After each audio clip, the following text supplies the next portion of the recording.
প্রায় ডাইনোসর আমলে বিলুপ্ত হয়ে যাওয়ার পথে মাইক্রোম্যাক্স কোম্পানি এই 2020 সালে এসে দুইটা বাজেট ফোন লঞ্চ করেছে। তো ইন্ডিয়ার বাজারে অলরেডি তারা লঞ্চ করেছে মাইক্রোম্যাক্স নোট 1 এবং মাইক্রোম্যাক্স ইন 1B।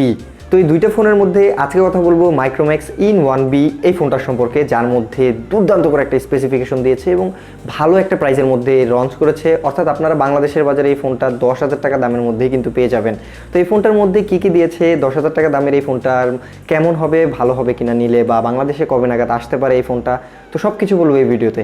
ভিডিওটি একটি লাইক দিয়ে শেষ পর্যন্ত দেখতে থাকুন, তাহলে কিন্তু বিস্তারিত জানতে পারবেন এই মাইক্রোম্যাক্স ইন 1B এই ফোনটার সম্পর্কে। তাহলে চলুন এর মূল কথায় আসি। এই ফোনটার মধ্যে আপনারা যেহেতু 10,000 টাকা বাজেটের মধ্যেই ফোন, তো অবশ্যই একটা প্লাস্টিক বিল্ডের ফোন পেয়ে যাবেন এবং ফ্রন্টে পেতে চলেছেন একটি 6.52 ইঞ্চ LCD প্যানেলের ডিসপ্লে। 10,000 টাকা দামের মধ্যে কেউই ফুল HD প্লাস দিচ্ছে না, তো অবশ্যই এই ডিসপ্লেটাও একটি 720p রেজুলেশনের ডিসপ্লে এবং ওয়াটারড্রপ নচ আছে এটার মধ্যে এবং খুবই থিন বেজেল দিয়েছে তারা।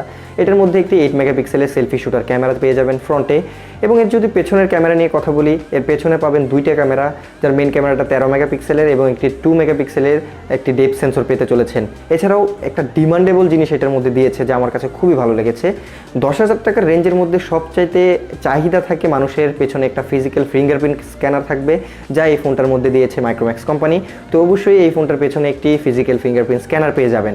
এছাড়াও এই ফোনটাকে পাওয়ার অফ করার জন্য এতে দেওয়া হয়েছে প্রসেসর হিসেবে মিডিয়াটেকের হেলিও G35 এই প্রসেসরটি, যা এই বাজেটের রিয়েলমি ফোনের মধ্যে আপনারা হয়তো বা অলরেডি দেখেছেন বা যারা ইউজ করেছেন তারা হয়তো বা জানেন। 10,000 টাকার রেঞ্জের মধ্যে মিডিয়াটেকের হেলিও G35 এই প্রসেসরটা মোটামুটি ভালো একটা প্রসেসর। তো এই প্রসেসরের মাধ্যমে একটা ডেইলি লাইফে ভালো পারফরমেন্স পেয়ে যাবেন। তবে রিয়েলমি C3তে যে প্রসেসরটা ছিল G70, ওইটা হলে হয়তো বা একটু বেটার হতো, বা এটাতে আপনারা পাবজির মতো গেমগুলোও লো গ্রাফিক্সে খেলে নিতে পারতেন।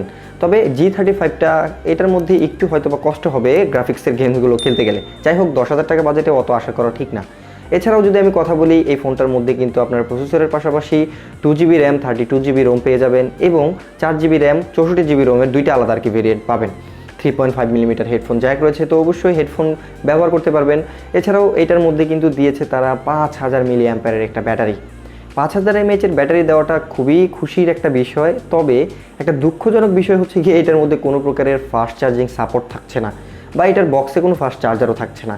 যদি বক্সে চার্জার না দিত, তবে যদি একটা ফাস্ট চার্জিং সাপোর্ট দিত, যেমন 18 ওয়াটের যদি ফাস্ট চার্জিং সাপোর্টটা দিত, তাহলে হতো কি আপনারা বাজার থেকে অন্তত একটা ফাস্ট চার্জার কিনে ব্যবহার করতে পারতেন। তো এখানে এই সুযোগটা থাকছে না। 5000 mAh ব্যাটারিটাকে আপনার চার্জ দিতে অনেকটা সময় লাগবে, তবে ধৈর্য ধরে যদি চার্জ করে নেন, ডেইলি লাইফে কিন্তু আপনারা অনায়াসে 2 দিনের মতো ব্যাটারি ব্যাকআপ পেতে চলেছেন এই ফোনটির মাধ্যমে।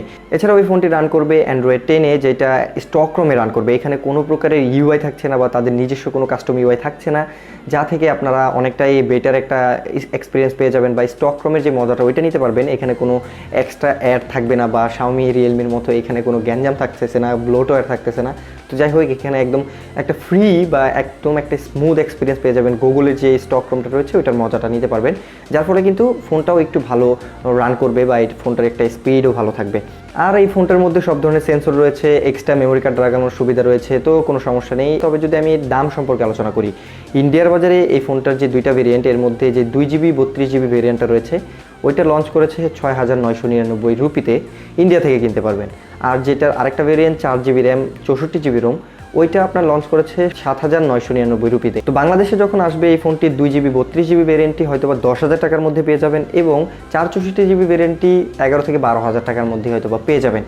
তো 10,000 টাকা বাজেটের মধ্যে আপনার এই ফোনটি কিন্তু ভালো একটা চয়েস হবে আপনার জন্য। তবে আমার একটা সাজেস্ট থাকবে, যখন এই ফোনটা আপনারা যদি কেনেন বাংলাদেশে আসার পর, তো অবশ্যই 464GB ভেরিয়েন্টটি কিনবেন 1-2 হাজার টাকা বেশি লাগলো।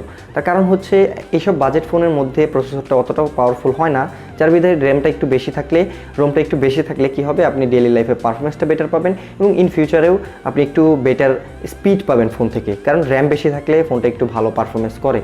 তো এই ফোনটা ইন্ডিয়ার বাজারে নভেম্বর মাসেরই 27 তারিখ থেকে ফ্লিপকার্টের মাধ্যমে আপনারা কিনতে পারবেন ইন্ডিয়া থেকে। বাংলাদেশেও হয়তোবা এই ফোনটি খুব শীঘ্রই তারা নিয়ে আসবে। তো অফিসিয়ালি এই ফোনটি বাংলাদেশে আসা মাত্রই এর দাম কত ধরা হবে তার সম্পর্কে আমি এক্স্যাক্টলি 100% ক্লিয়ারভাবে জানা মাত্রই আপনাদেরকে অন্য ভিডিওতে জানানোর চেষ্টা করব। তো নিয়মিত এমনই সকল ভিডিও পাওয়ার জন্য অবশ্যই চ্যানেলটিকে সাবস্ক্রাইব করে রাখুন।